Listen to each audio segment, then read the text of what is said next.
Assalamu alaikum, students of class 7. How are you, dear students? Students, as you all know, that we've completed the chapter number 18, the last steps to independence, 1937 to 46, in the last lecture.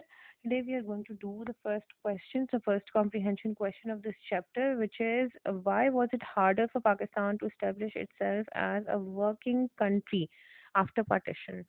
इसकी question की details आप page number 90 से onwards 91 तक बिल्कुल अच्छी तरह से समझ चुके हैं, स्टेप वाइज पढ़ चुके हैं।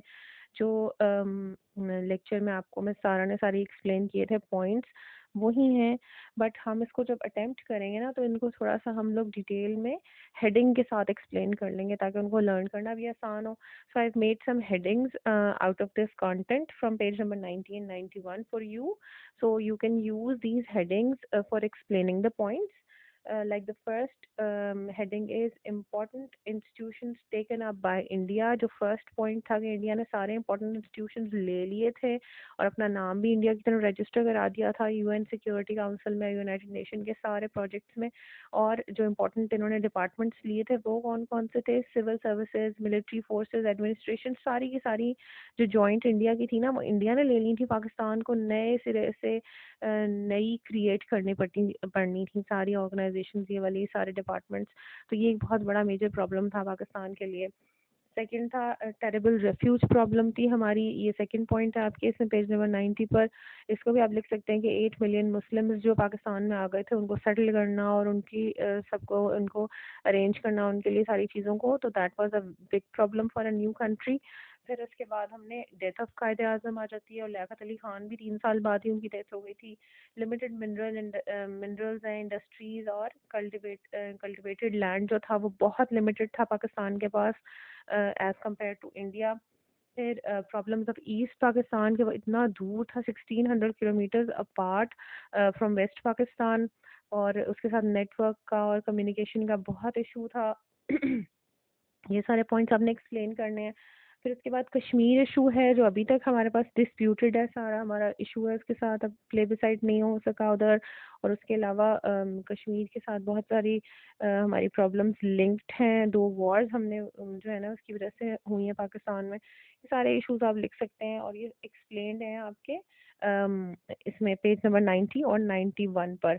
अपार्ट फ्रॉम दीज पॉइंट्स आप वो वाटर वाला डिस्प्यूट जो है, हमारे रिवर्स जो सारे इंडिया की टेरिटरी से राइज कर रहे हैं और फिर उसमें उन्होंने उसका वाटर कट डाउन करने की कोशिश करी थी, that is on page number 92 second paragraph जो है।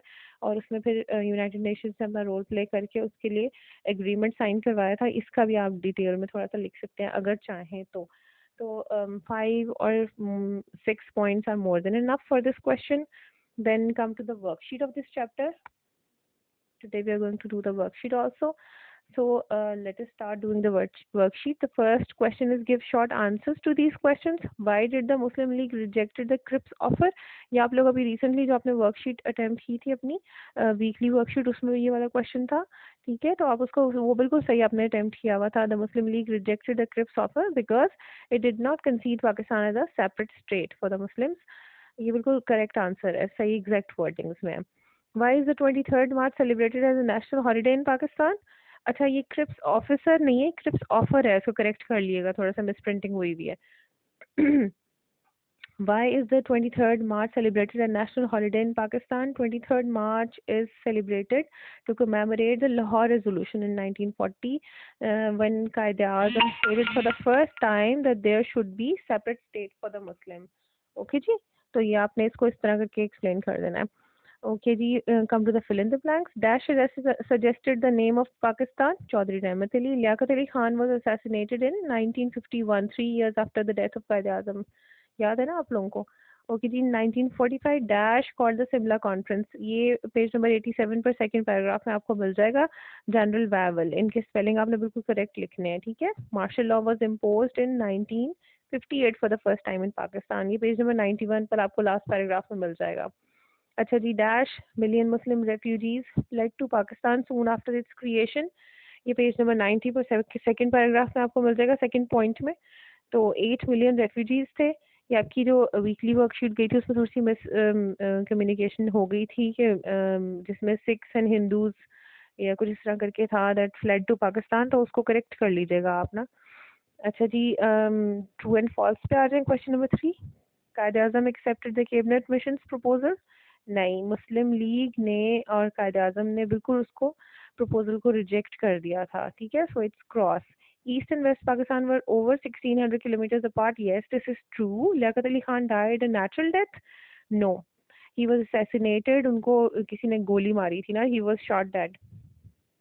Congress wanted only Hindu rule in the subcontinent, yes, हमेशा से कांग्रेस का एक ही एम था कि हिंदूज की ही हो सुपरविजन। सारी मुस्लिम्स के भी अगर कोई मेंबर सिलेक्ट होते हैं तो उसमें भी हिंदूज ही जो है ना अपना पार्ट प्ले करें और वही सिलेक्ट करें कौन से मुस्लिम्स चूज होंगे कैबिनेट्स के लिए। तो बिल्कुल हिंदूज जो है ना, कांग्रेस जो है वो हिंदू रूल चाहती थी। कायद आजम डाइड ऑन 11 सितंबर 1948, yes this is true. Okay students, that's all for today. Question अच्छा सा अटेम्प्ट कीजिएगा और जो है ना वर्कशीट भी कर लीजिएगा कंप्लीट। ओके, अल्लाह हाफिज़ फॉर टुडे।